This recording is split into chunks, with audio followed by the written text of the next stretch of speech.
Hello, YouTube. This is your boy Wes Fisher with this week's Travel Tip Tuesday. Don't think I forgot. So this week's Travel Tip Tuesday is going to be about my favorite airline, which is Spirit. So here are 3 things you should probably know before you fly with Spirit. Number 1, the seats do not recline. Yes, the Spirit Airlines seat, some people have said, they're similar to a city bus. They are solid, they do not recline, they barely have a tray for you to put your laptop on. Literally, the size of the tray for a Spirit airline may be the size of like a normal envelope. So that's tip number 1, the seats do not recline. Tip number 2, if you haven't seen my video yet about what bag to bring to Spirit Airlines, they do have a personal item bag free.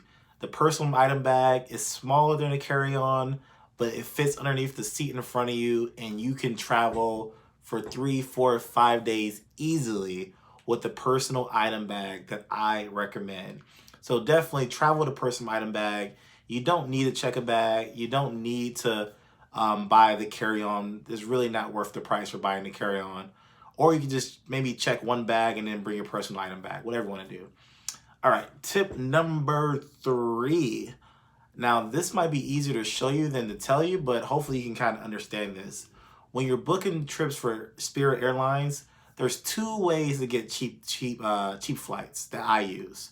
1, go to the airport. My friend lives in Orlando. I live here in Cleveland. If I'm going to fly Spirit, I will actually go to the airport where I live, go to the actual airport, go to the Spirit desk and say, hey, I want a flight from here to here. How much is it? 9 times out of 10, that flight's going to be anywhere from 10 to 15% cheaper because you're booking it at the airport. Why? I don't know, but this is just what I found out, that if you go to the airport, it'll be a cheaper flight. Number 2, or number 3/B, 3B, you also can go to spirit.com. And when you click on your destination, let's say you want to go from Cleveland to Vegas, or from, I don't know, LA to Orlando, wherever it is, instead of, if there's going to be like a connecting flight, instead of letting the computer book your flight, don't go, okay, I'm going to go from Cleveland to LA, and then you got a flight from Cleveland to Chicago, from Chicago to LA, and then the way back, you got all these connecting flights. That's okay. But you'll notice that the price difference will be higher.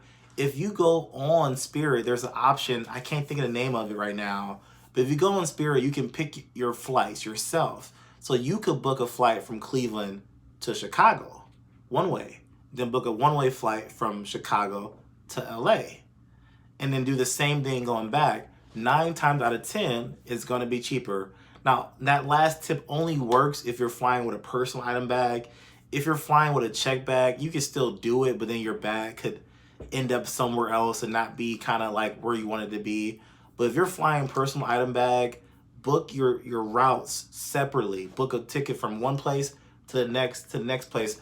Don't let the computer book your route, and you're going to save anywhere from 10 to 15%. So those are my 3 tips for flying Spirit for this week's Travel Tip Tuesday. I will catch you next time. Peace.